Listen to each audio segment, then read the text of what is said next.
नमस्कार स्टूडेंट्स।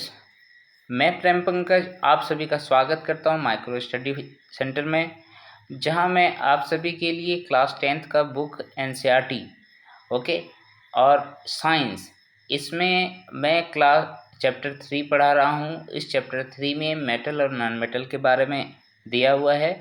अभी तक मैं 2 क्लासेस ले चुका हूं, जिसमें मैंने आपको क्या क्या बताया है, मेटल्स और नॉन मेटल्स के प्रॉपर्टीज़ क्या हैं, फिजिकल और केमिकल। देन मैंने बताया कि अगर केमिकल प्रॉपर्टीज़ हम लोग पढ़ रहे हैं तो हमें जानना होता है रिएक्टिविटी सीरीज। उस रिएक्टिविटी सीरीज को मैंने पिछले क्लास में बताया है। साथ ही मैंने मेटल्स और नॉन मेटल्स के कई सारे एग्जांपल्स दिए हैं रिएक्शंस के, जहाँ पर ये एयर के साथ रिएक्ट करता है, वाटर के साथ रिएक्ट करता है। देन अदर जो भी डिस्प्लेसमेंट रिएक्शंस हो रहा था वो किस तरीके से हो रहा था और क्या बना रहा था, ये इम्पोर्टेंट था वहाँ पर। ओके, आज हम लोग देखेंगे जब मेटल और नॉन मेटल इतने सारे रिएक्शंस कर रहा है तो उसमें हमने क्या देखा कि ये जो रिएक्शन होता है बिटवीन टू मेटल्स के बीच में होता है। यानी कि एक मेटल जो है वो दूसरे मेटल को रिप्लेस कर रहा होता है, या फिर कोई भी ऐसा प्रक्रिया हो रहा है जहाँ पर दूसरे मेटल के साथ जुड़ रहा है या फिर नॉन मेटल के साथ जुड़ रहा है, ऐसा हो रहा है। जैसे हमने क्या देखा कि अगर आप NaCl लेते हैं, सोडियम क्लोराइड को लेते हैं, तो यहाँ क्या है, क्लोरीन एलिमेंट है और आपका सोडियम एलिमेंट है। इन दोनों एलिमेंट में एक कम्बिनेशन बना है, एक रिएक्शन हुआ है। तो ये कैसे होता है, क्यों होता है, ये यहाँ हम लोग जानकारी लेंगे। उसके पहले मैं एक रिकॉल कराना चाहता हूँ क्लास 9 के जो स्टूडेंट थे और अभी 10 क्लास में गए हैं उनके लिए, कि इलेक्ट्रॉनिक कन्फिग्रेशन जो है हमारा क्लास 9 में दिया हुआ था, वो इलेक्ट्रॉनिक कन्फिग्रेशन हमने सेल के बेस पे एलिमेंट्स के एटॉमिक नंबर के आधार पर किया था। जैसे मैंने कहा कि हाइड्रोजन पहला एलिमेंट जैसे है ना, जब हम लोग पीरियोडिक टेबल पढ़ते हैं तो उसमें हाइड्रोजन पहला एलिमेंट होता है। इस हाइड्रोजन का एटॉमिक नंबर जो होता है वो 1 होता है। और हमने कहा कि ये जो नंबर ऑफ ये 1 जो एटॉमिक नंबर है वो किसको बता रहा होता है, तो आपको जानकारी दूं तो यहाँ पर जो हाइड्रोजन में नंबर ऑफ प्रोटॉन है उसको बता रहा होता है। और साथ ही साथ अगर ये एलिमेंट किसी भी प्रकार का चार्ज एक्वायर नहीं किया है तो इसमें इलेक्ट्रॉन की संख्या भी इतनी ही होगी।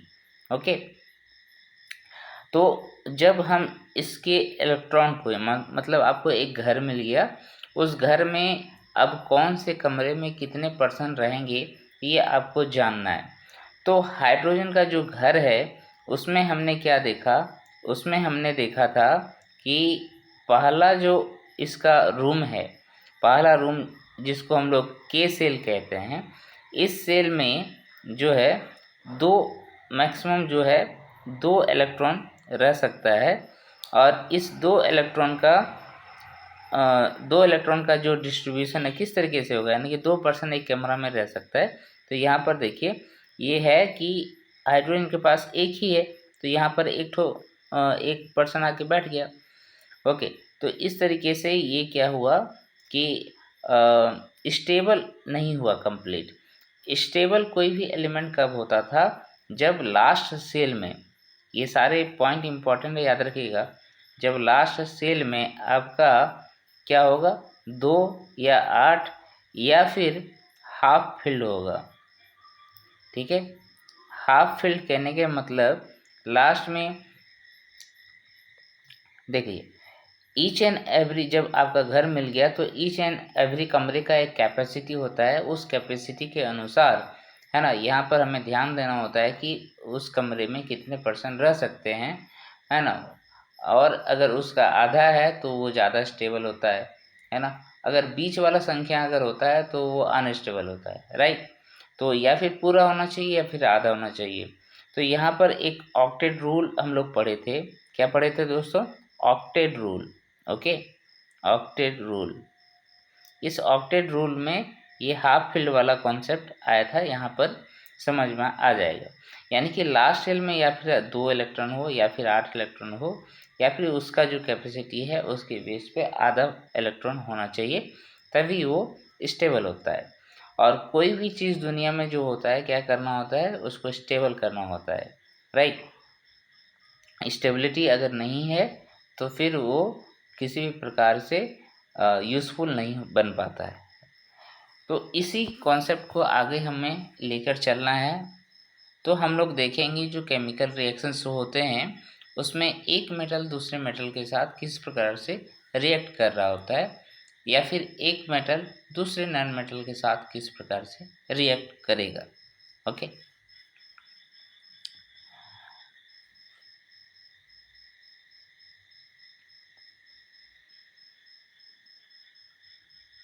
सबसे पहले यहाँ एक चार्ट दिया गया है, इस चार्ट को समझिए। इस चार्ट का नाम है electronic configuration of some elements. इसमें क्या मैंने बताया कि जो जो भी एलिमेंट्स होते हैं उसमें नंबर ऑफ इलेक्ट्रॉन फिक्स होते हैं। फिक्स कहने का मतलब है उसमें जितने भी इलेक्ट्रॉन्स होना चाहिए उससे ज़्यादा नहीं हो सकता है, या फिर वो अगर इलेक्ट्रॉन को लॉस करेगा तो ठीक है, मतलब कोई पर्सन घर से बाहर जा रहा है, या फिर हो सकता है कोई पर्सन घर के अंदर आएगा। तो इस तरीके से हम लोग क्या करेंगे, देखेंगे कि जो बंदा या फिर जो पर्सन घर से बाहर जा रहा है वही तो बाहर के लोगों से इंटरेक्ट करेगा। ओके, या फिर जो घर के अंदर आ रहा है वही बताया कि बाहर में क्या हो रहा है। ओके, तो इसी प्रकार से एलिमेंट्स के सेल और उसमें मौजूद इलेक्ट्रॉन्स काम करते हैं। तो यहाँ पर देखिए हीलियम, जैसे हीलियम का एटॉमिक नंबर कितना है दोस्तों, 2 है। बहुत ध्यान से सुनिएगा, बहुत अच्छे से समझ में आ जाएगा। हीलियम का जो एटॉमिक नंबर है 2 है, और अगर हीलियम का एटॉमिक नंबर 2 है तो इसके पास जो नंबर ऑफ सेल्स है इस तरीके से रहता है, ठीक है। यानी कि एक कंप्लीट हाउस में ये पहला सेल किए हुआ, दूसरा हो गया एल, तीसरा हो गया इसमें एम, ओके एम,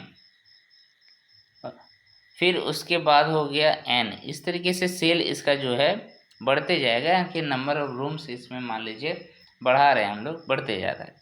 तो यहाँ पर देखिए इसके पास हीलियम का बात कर रहा था मैं, तो हीलियम के पास तो 2 ही इलेक्ट्रॉन है। अब ये 2 इलेक्ट्रॉन जो है पहला ही सेल में खपत हो गया, यानी एक ही रूम में भर गया, ठीक है, एक ही रूम में भर गया। तो इसके लास्ट सेल में कितने इलेक्ट्रॉन हुए, 2 हुए। लास्ट सेल इसका क्या हुआ, के ही हुआ, और के में कितने इलेक्ट्रॉन है, 2 है। ये सब तो खाली है, यानी कि ये सब है ही नहीं, एल एम एन इसमें नहीं है। ओके, पहला ही रूम में तो भर गया, तो दूसरा रूम का जरूरत क्या है, ज़्यादा खर्चा करना है क्या, तो उसको हटा देना। ओके, अब फिर हम लोग देखते हैं नियन का बात करते हैं। तो नियन जो है इसका एटॉमिक नंबर हो गया 10, इसका मतलब नंबर ऑफ प्रोटॉन और नंबर ऑफ इलेक्ट्रॉन इसमें 10 है। तो जब इसका इलेक्ट्रॉनिक कन्फिग्रेशन करेंगे कि रूम में, एक रूम से दूसरे रूम पे जब पर्सन टू पर्सन को बैठा रहे हैं, इलेक्ट्रॉन्स को बैठा रहे हैं, तो पहला सेल का जो कैपेसिटी है वो दोस्तों 2 ही है। तो पहला सेल में आपने 2 बैठा दिया, बैठाने के बाद दूसरा सेल में जब जाता है, दूसरा रूम में जब जाता है, ठीक है, तो वहाँ पर टोटल 8 लोगों को बैठाने का संभावना है। 8 लोगों को हम लोग बैठा सकते हैं, 8 इलेक्ट्रॉन्स हम लोग एल में ले सकते हैं। तो यहाँ पर जैसी 8 इलेक्ट्रॉन्स दे देंगे तो 8 + 2 10 हो गया। अब आगे जाने का तो ज़रूरत है नहीं, आगे जाने का ज़रूरत नहीं है। ओके, तो नियॉन जो है यहाँ पर भी इसका जो लास्ट सेल है उसमें 8 इलेक्ट्रॉन्स मिल गया आपको। फिर आर्गन में जाते हैं, तो आर्गन का जो एटॉमिक नंबर है वो है 18, यानी कि अभी हम समझ सकते हैं number of proton equal to number of electron है, और यहाँ पर है वो 18। अब जब हम लोग इसके आर्गन के घर जाते हैं, तो आर्गन के घर के पहले सेल में, पहला रूम में जो है हम लोग 2 इलेक्ट्रॉन को दे दिए। ओके, फिर दूसरा में क्या किए, मैक्सिमम जितना पॉसिबल था उतना दे दिए, 8 इलेक्ट्रॉन्स को दे दिए, वहाँ पर 8 इलेक्ट्रॉन्स को बोले आराम से आप सो, और उसके नेक्स्ट सेल में गए तो वहाँ पर भी हमने देखा कि मैक्सिमम 8% रह सकता है, 8 इलेक्ट्रॉन्स रह सकता है, हमने दे दिया। तो इस तरीके से हम लोग क्या देख रहे हैं कि आर्गन का जो है ये 3 सेल तक जाएगा, और इन 3 सेलों में जाने के बाद 18% 18 इलेक्ट्रॉन्स आराम से सोएगा। तो इस तरीके से इसके अंतिम सेल जो है, लास्ट सेल जो जिसको हम लोग एम सेल बोलेंगे, इस सेल में भी 8 इलेक्ट्रॉन्स आ गए।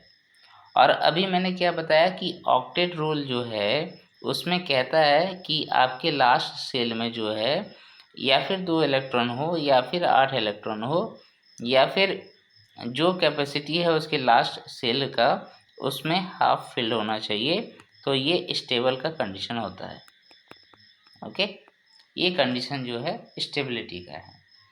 तो आप अगर इसमें ध्यान देंगे, पहला वाला जिसमें लिखा हुआ है टाइटल नोबेल गैस, क्या लिखा हुआ है दोस्तों? Noble gas. तो ये जो नोबेल गैस लिखा हुआ है इसमें हमने नाम क्या क्या पढ़ा? हीलियम पढ़ा, नियन पढ़ा और आर्गन पढ़ा। तो इन सभी का नाम नोबेल गैस कहने का मतलब हुआ कि ये रिएक्शंस नहीं देता है किसी के साथ, ठीक है। अब रिएक्शंस नहीं देता है, क्यों नहीं देता है? तो देखिए इसके लास्ट सेल में 2 है, 8 है और 8 है, यानी कि ये स्टेबल है, अपने आप को घर पे स्थिर बैठा के रखा है, इसको ज़्यादा परेशानियाँ नहीं है, इसीलिए ये अपना हाथ पांव कहीं पर नहीं मारेगा। दैट मीन्स नोबेल गैस, इसी का तो मतलब होता है नोबेल गैस। नोबेल पर्सन है वो, ओके, स्टेबल पर्सन, ये रिएक्शन नहीं देगा। अगर अब मेटल का बात करते हैं, इस मेटल में हमने देखा सोडियम, मैग्नीशियम, एल्युमिनियम, पोटेशियम और कैल्शियम। और अगर आपको रिएक्टिविटी सीरीज याद है, रिएक्टिविटी सीरीज अगर आपको याद है तो पूरा आपको याद होगा कि सबसे पहले क्या आ रहा था? पोटेशियम, यानी कि सबसे ज़्यादा रिएक्शंस पोटेशियम दे रहा था। और पोटेशियम का अगर आप एटॉमिक नंबर देखें तो वो कितना होता है? 19 होता है, 19।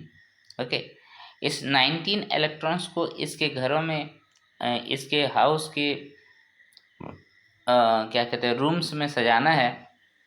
तो हम मुझे क्या मिला कि के सेल में जो है, आप के सेल में अगर सजाना चाहते हैं इसको तो 2 इलेक्ट्रॉन्स पहले दे देंगे, फिर 8 इलेक्ट्रॉन्स जो है एल सेल ले लेगा, फिर 8 इलेक्ट्रॉन्स एम सेल में चला जाएगा और एक जो है एन सेल में चला जाएगा। ओके, तो यहाँ पर क्या हो गया? लास्ट सेल में जो है इसके पास एक ही इलेक्ट्रॉन बचा। ओके, एक ही इलेक्ट्रॉन बचा इसके लास्ट सेल में। अब यहाँ पर ये एक इलेक्ट्रॉन ये क्या करेगा, है ना? अब ये अकेला बंदा हो गया, घुमंतु वाला बंदा हो गया। ये क्या करेगा? बोलेगा भाई मैं यहाँ अकेला रूम में क्या करूँगा, आप लोग तो साथी हो बहुत सारे, मैं अकेला चला जाता हूँ। तो ये अकेला चला जाएगा, चला जाएगा। तो अब यहाँ पर ध्यान से देखिए पोटेशियम के साथ क्या हो रहा है। तो पोटेशियम का जो लास्ट सेल है उससे मैंने क्या किया, एक इलेक्ट्रॉन को हटा दिया। एक इलेक्ट्रॉन को हटाने के बाद इसका जो लास्ट सेल बचता है वो क्या बचता है? एम सेल बचता है। ओके, एम वाला बच रहा है, उसमें कितना इलेक्ट्रॉन्स है? 8 इलेक्ट्रॉन्स है। तो ये अब कहेगा पोटेशियम कि मैं स्टेबल हूँ। क्या है? ये स्टेबल है, अब मैं इसी तरीके से रहना चाहूँगा। तो ये क्या कर रहा है? 1% जो इसका घर पे एक्स्ट्रा हो जा रहा था उसको बाहर भेज दे रहा है। तो बाहर भेजने पर अब ध्यान दीजिए, जब ये 19 इलेक्ट्रॉन्स इसके पास था तो इसमें किसी भी प्रकार का चार्ज नहीं थी, लेकिन एक इलेक्ट्रॉन जो है ये बाहर दे दिया। तो ये क्या हो गया? इसमें नंबर ऑफ प्रोटॉन जो है अभी 19 हो गया और नंबर ऑफ इलेक्ट्रॉन जो है वो 18 हो गया। हुआ कि नहीं? हो गया। तो यानी कि, और हमने क्या देखा था कि प्रोटॉन हो गया और ये इलेक्ट्रॉन हो गया, कि प्रोटॉन का जो चार्ज होता है वो पॉजिटिव चार्ज होता है और इलेक्ट्रॉन का जो चार्ज होता है वो नेगेटिव चार्ज होता है। ये पॉइंट को ध्यान से देखिए, ठीक है। क्या मैंने कहा कि number of electron equal to number of proton होता है किसी भी एलिमेंट में, लेकिन अगर वो चार्ज पार्टिकल्स है तो नहीं होगा। यहाँ पर क्या हो रहा है कि पोटेशियम अपने आप को स्टेबल करने के लिए एक इलेक्ट्रॉन किसी को दे रहा है या फिर अपने घर से बाहर निकाल दे रहा है। तो यहाँ पर क्या हो गया कि इलेक्ट्रॉन का जो होता है नेगेटिव चार्ज होता है और प्रोटॉन का जो होता है पॉजिटिव चार्ज होता है। और प्रोटॉन यहाँ पर है इसका 19 और इलेक्ट्रॉन अभी हो जा रहा है 18, यानी कि अब जब इसको आप माइनस करेंगे तो क्या आएगा, +1 आएगा। 19 माइनस 18 क्या होगा, +1। ओके, +1 ना, तो +1 आया। इसका मतलब इसका जो चार्ज है अभी क्या हो जाएगा कि +1 पॉजिटिव चार्ज हो जाएगा। ठीक है, यही समझ में आया बात। तो ये बात आपको क्लियरली समझ में आ गया कि पोटेशियम या फिर किसी भी मेटल का पॉजिटिव चार्ज किस तरीके से बनता है जब वो इलेक्ट्रॉन को लूज कर रहा होता है। क्या कर रहा होता है, इलेक्ट्रॉन को लॉस कर रहा होता है। ओके, तब वो पॉजिटिव चार्ज बनाता है। तो मैक्सिमम मेटल्स जो होते हैं वो पॉजिटिव चार्ज ही होता है, यानी कि वो इलेक्ट्रॉन को लॉस करते हैं, इलेक्ट्रॉन को लॉस करते हैं। समझ में आया बात, तभी ये पॉजिटिव चार्ज बनाता है। ये किसका प्रॉपर्टीज़ है, ये सभी मेटल्स का प्रॉपर्टीज़ है। आप यहाँ से स्क्रीनशॉट ले सकते हैं, समझ में आ जाएगा। अभी मैं इसको क्या करता हूँ, नॉन मेटल की प्रॉपर्टीज़ को देखता हूँ। नॉन मेटल का जो एग्जाम्पल है पहला है जैसे नाइट्रोजन। इस नाइट्रोजन का अभी एटॉमिक नंबर है 7, that means number of proton and number of electron अभी दोनों इक्वल है। ठीक है, और वो कितना है, 7 है। जब इस 7 नंबर ऑफ इलेक्ट्रॉन को इसके सेल्स में सजा रहे हैं, इसके घरों पे डाल रहे हैं, तो फिर किस तरीके से डालेंगे। पहला सेल में के सेल का कैपेसिटी कितना है दोस्तों, 2 है। तो इसमें 2 इलेक्ट्रॉन देने के बाद हमारे पास कितने बच गए, 5 इलेक्ट्रॉन्स बच गए। तो एल को तो आप 5 ही दे सकते हैं, भले ही उसका कैपेसिटी 8 का हो, लेकिन एल को हम लोग कितना देंगे, अभी 5 देंगे। तो 5 + 2 7 हो जा रहा है। इस तरीके से नाइट्रोजन का घर पे जितने लोग आए हैं वो आराम से बैठ गए हैं। अब यहाँ 2 इलेक्ट्रॉन और ये 5 इलेक्ट्रॉन है, लेकिन एल सेल का कैपेसिटी कितना है, एल सेल का जो कैपेसिटी है दोस्तों वो है 8। कितना है, 8। तो इस 8 नंबर ऑफ इलेक्ट्रॉन्स को कंप्लीट करने के लिए नाइट्रोजन को क्या चाहिए, बाहर से इलेक्ट्रॉन चाहिए, बाहर से इलेक्ट्रॉन चाहिए, यानी कि गेन करना चाहेगा। क्या करना चाहेगा, गेन करना चाहेगा। तो जब ये इलेक्ट्रॉन को बाहर से लेगा तो अपने आप को क्या करेगा, उधार ले रहा है ना, बोरो कर रहा है। जब बोरो करता है तो नाइट्रोजन यहाँ पर क्या करेगा, अपने आप को माइनस में दिखाएगा। समझ में आया बात। तो यहाँ पर अगर ये 3 इलेक्ट्रॉन को लेता है तब ये पूरा क्या होगा, +3 इलेक्ट्रॉन को लेगा तब ये पूरा स्टेबल होगा। या फिर ऐसा क्या होगा कि इसको देखिए, इसमें टोटल 8 इलेक्ट्रॉन्स हो सकता है ना, 8 इलेक्ट्रॉन्स हो सकता है। तो हाफ फील्ड पूरा होने के लिए इसको क्या चाहिए, हाफ फील्ड पूरा होने के लिए 4 इलेक्ट्रॉन चाहिए। तो यहाँ से ये फिर क्या करेगा, एक इलेक्ट्रॉन को लॉस भी कर सकता है ना। तो देखिए, एक इलेक्ट्रॉन को लॉस करना आसान है 3 इलेक्ट्रॉन को लेने से। अच्छा, ऐसा समझिए 3 एक्स्ट्रा पर्सन को आप घर पे ला रहे हो, खिला पिला रहे हो, तो वो क्या होगा, भारी दिक्कत हो जाएगा। लेकिन अगर एक पर्सन को आप घर से बाहर निकाल देते हो और अपने आप को स्टेबल कर देते हो तो वो ज़्यादा आसान है। समझ में आया बात। तो नाइट्रोजन इस तरीके से दोनों ही प्रॉपर्टी दिखाता है। वो अपने आप को पॉजिटिव भी बना सकता है, अपने आप को नेगेटिव भी बना सकता है। ओके, और पूरा पॉजिटिव और नेगेटिव का कॉन्सेप्ट कहाँ है, अगर इलेक्ट्रॉन को ले लेता है तो नेगेटिव हो जाएगा, अगर इलेक्ट्रॉन को छोड़ देता है तो वो पॉजिटिव हो जाएगा। ठीक है, क्लियर है। उसी तरीके से ऑक्सीजन हो गया, फ्लोरीन हो गया, फॉस्फोरस हो गया, सल्फर हो गया, क्लोरीन हो गया, ये अपने आप को हमेशा क्या करता है, नेगेटिव बनाता है, क्योंकि लास्ट सेल में इसका क्या होता है, इलेक्ट्रॉन्स की कमी होती है, उसको फुलफिल करने के लिए गेन ऑफ इलेक्ट्रॉन करता है। क्या करता है, गेन ऑफ इलेक्ट्रॉन करता है, राइट। तो इसीलिए मेटल हमेशा पॉजिटिव वाला साइन होता है और नॉन मेटल जो होता है नेगेटिव का साइन होता है। और इन दोनों में क्या होता है, ऑपोजिट चार्जेस क्या करता है, react each other, attract each other. Okay, ये कॉन्सेप्ट तो क्या है, यूनिवर्सल ट्रूथ है। अगर कोई पॉजिटिव है कोई नेगेटिव है तो एक दूसरे को अट्रैक्ट करेगा। आशा करता हूँ कि ये पूरा जो कॉन्सेप्ट है आपको क्लियर हो गया होगा। अभी आप अगर मेरा वीडियो देख रहे हैं तो उसको लाइक कर दीजिए, शेयर कीजिए, ताकि ज़्यादा से ज़्यादा लोगों तक ये वीडियो पहुँच पाए और उसको लाभ हो सके। ठीक है दोस्तों, अगर आप मेरा अदर सोशल मीडिया चैनल से जुड़ना चाहते हैं तो डिस्क्रिप्शन बॉक्स में मैं दे दूंगा। अगर ऐसे में मेरा चैनल आप ढूंढ रहे हैं तो @माइक्रो स्टडी सेंटर टाइप कीजिएगा तो ये आपको दिखाई देगा। ठीक है, ओके। और माइक्रो स्टडी सेंटर के नाम से टेलीग्राम चैनल भी है, आप वहाँ पर भी जाके ज्वाइन कर सकते हैं, जहाँ आपको विभिन्न तरीके का PDF और अदर नॉलेज भी मिलता रहेगा। ठीक है दोस्तों, ये आपको कंप्लीट समझ में आ गया कि इलेक्ट्रॉनिक कन्फिग्रेशन बेसिकली किस तरीके से हो रहा है, किस तरीके से सेल्स में इलेक्ट्रॉन प्लेस हो रहा है। ओके, पहला चीज़ याद रखिएगा, ऑक्टेट रूल्स कि सेल्स में मैक्सिमम इलेक्ट्रॉन इस तरीके से हो सकता है। ठीक है, देखिए यहाँ पर नंबर ऑफ इलेक्ट्रॉन्स कम था, इसलिए M सेल और N सेल का आपको पता नहीं चला।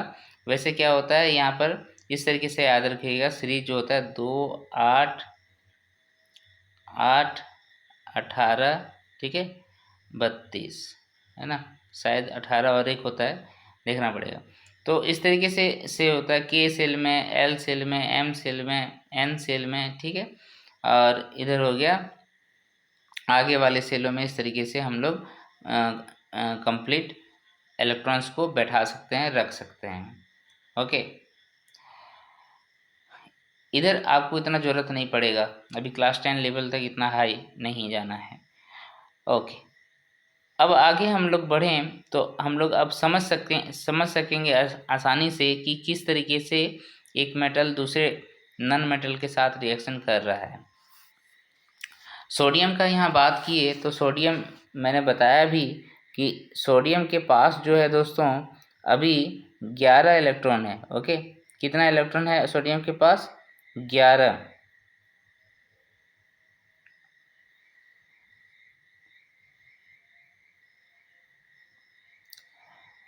तो इस 11 इलेक्ट्रॉन को आप किस तरीके से सजाएंगे, टोटल 11 है, तो इस 11 इलेक्ट्रॉन को 2, 8 और 1 इलेक्ट्रॉन में सजाएंगे।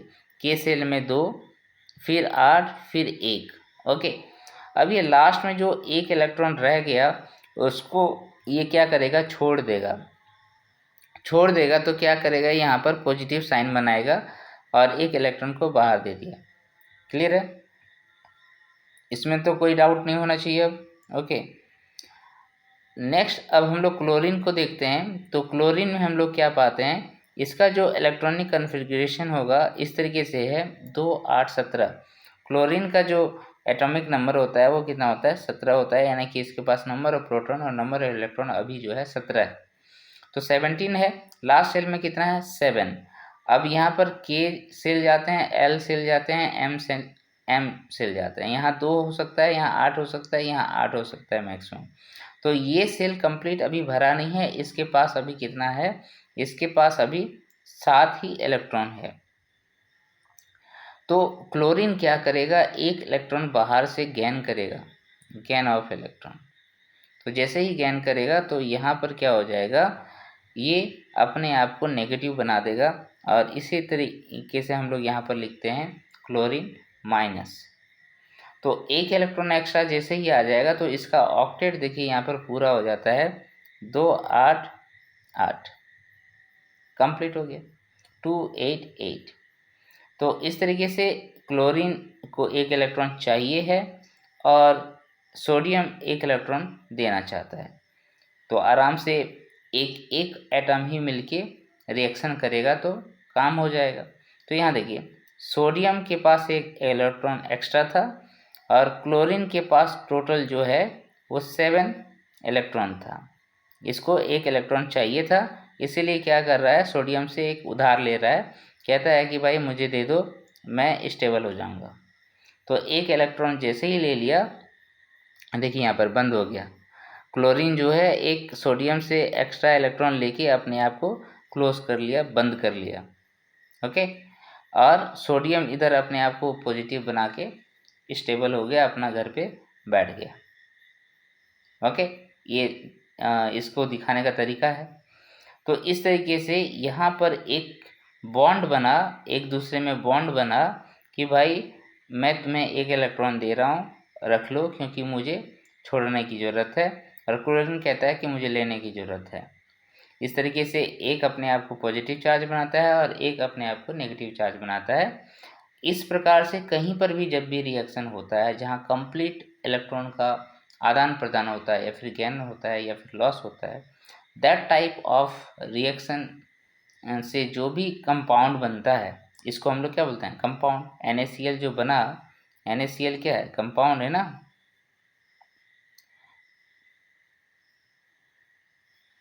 कंपाउंड, तो ये जो कंपाउंड हमारा बना NaCl, इसमें 2 एलिमेंट हुआ, क्लोरीन और सोडियम। तो इस ये जो कंपाउंड बना, इसको कोई पूछेगा कि कौन सा बॉन्ड से बना, तो उस बॉन्ड का नाम है दोस्तों आयनिक बॉन्ड। आयनिक बॉन्ड, ठीक है।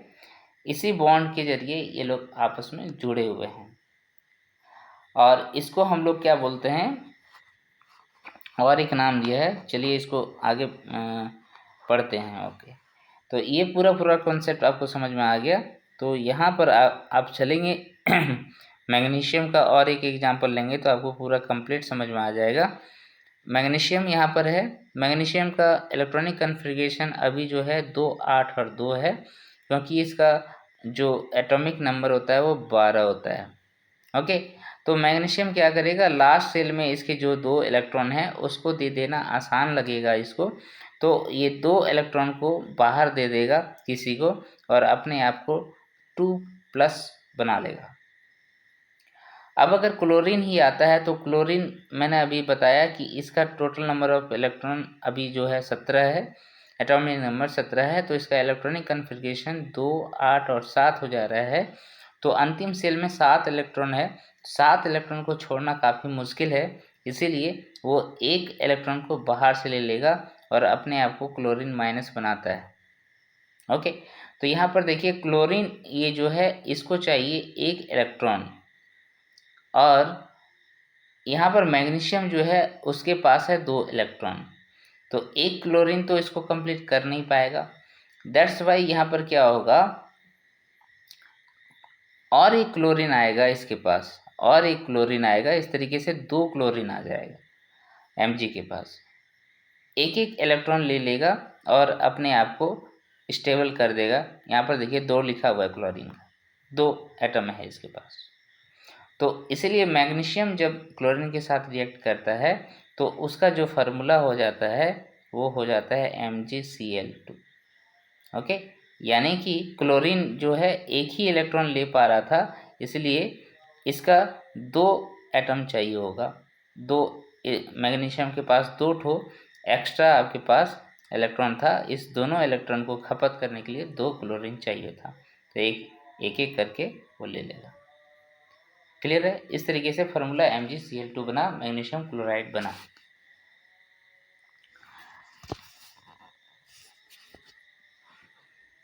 तो इस तरीके के कंपाउंड जो भी फॉर्मेशन हो रहा है उसका नाम हम लोग क्या दिए, उसका नाम हम लोग दिए आयनिक कंपाउंड, और इसी को हम लोग क्या बोलते हैं, इलेक्ट्रोवैलेंट कंपाउंड। क्लियर बात समझ में आ गया होगा। ओके, तो ये कॉन्सेप्ट दोस्तों किसी भी रिएक्शंस में मिलेगा आपको, और यहाँ पर यही कॉन्सेप्ट लगता है। ऑक्टेट रूल्स थोड़ा सा याद रखिएगा, उसके बाद कॉन्फ़िगरेशंस वगैरह याद रखिए, उसके लिए किस सेल में कितने इलेक्ट्रॉन्स बैठाने हैं ये आपको पता होना चाहिए। बाद बाकी आपको रिएक्शंस अपने आप पता चल जाएगा कि किस। और एक बात याद रखिएगा, मैं अभी बता दे रहा हूँ कि जहाँ पर नंबर ऑफ इलेक्ट्रॉन्स जो है 1 से 4 के बीच में है, 1 से 4 के बीच में, वहाँ लास्ट सेल में 1 से 4 के बीच में है, तो वो इलेक्ट्रॉन को लॉस करना चाहता है। लेकिन जहाँ पर 4 से ज़्यादा और 8 से कम है, 4 से ज़्यादा और 8 से कम है, वहाँ पर क्या करना चाहता है, इलेक्ट्रॉन को लेना चाहता है, गेन करना चाहता है। और बीच में जो 4 वाला बच गया, ये ना लेना चाहता है ना देना चाहता है, बीच में कहता है कि हम लोग दोनों आपस में साझा कर लेते हैं, मिल के दारू पीते हैं। ठीक है, तो इसीलिए ये वाला जो पोर्शन है वो कार्बन वाले केस में हम लोग देखेंगे। और बहुत सारे कंपाउंड जो कार्बनिक कंपाउंड बनता है इसी रीजन से बनता है, उनके लास्ट सेल में 4 इलेक्ट्रॉन है, बहुत इम्पोर्टेंट कंपाउंड हो जाता है वो, और दुनिया में सबसे ज़्यादा कंपाउंड इसी का है। और यहाँ पर जो है जब 1 से 4 इलेक्ट्रॉन्स होते हैं तो यहाँ आयनिक बॉन्ड बनाता है। ओके, तो इस तरीके से आप याद रखिएगा कहाँ पर नेगेटिव बनेगा कहाँ पॉजिटिव बनेगा, इससे थोड़ा सा कॉन्सेप्ट क्लियर होगा। ओके, तो मैंने आज जो क्लास में बताया वो सबसे इम्पॉर्टेंट टॉपिक है मेटल और नॉन मेटल में, क्योंकि पूरा रिएक्शन आपको यहाँ से समझ में आ रहा है कि किस तरीके से कोई भी एलिमेंट दूसरे एलिमेंट के साथ रिएक्शन करेगा, जिसके कारण से पूरा दुनिया चलती है। ठीक है, तो आज का क्लास लंबा ना हो इसलिए मैं इतना ही क्लास रखता हूँ आज का। नेक्स्ट क्लास में हम लोग प्रॉपर्टीज़ ऑफ आयनिक कंपाउंड्स वगैरह पढ़ेंगे और डिटेल में जानकारी लेंगे। मेटल और नॉन मेटल्स का चैप्टर जो है लंबा है, 2-3 क्लासेस और लगेंगे, कोई दिक्कत नहीं है, पूरा ख़त्म करके जाएंगे। तो जो बोर्ड का प्रिपरेशन कर रहे हैं दोस्तों वो मेरे साथ जुड़े रहिए, आपको पूरा 10th क्लास का बुक जितने हैं वो सभी मैं कवर कराऊंगा और साल भर का सिलेबस में आपका पूरा कवर हो जाएगा। तो जुड़े रहिए मेरे साथ। माइक्रो स्टडी सेंटर को लाइक दीजिए, शेयर कीजिए और सब्सक्राइब कर लीजिए। तब तक के लिए नेक्स्ट क्लास जब मैं आऊँगा तब तक के लिए नमस्कार, जोहार।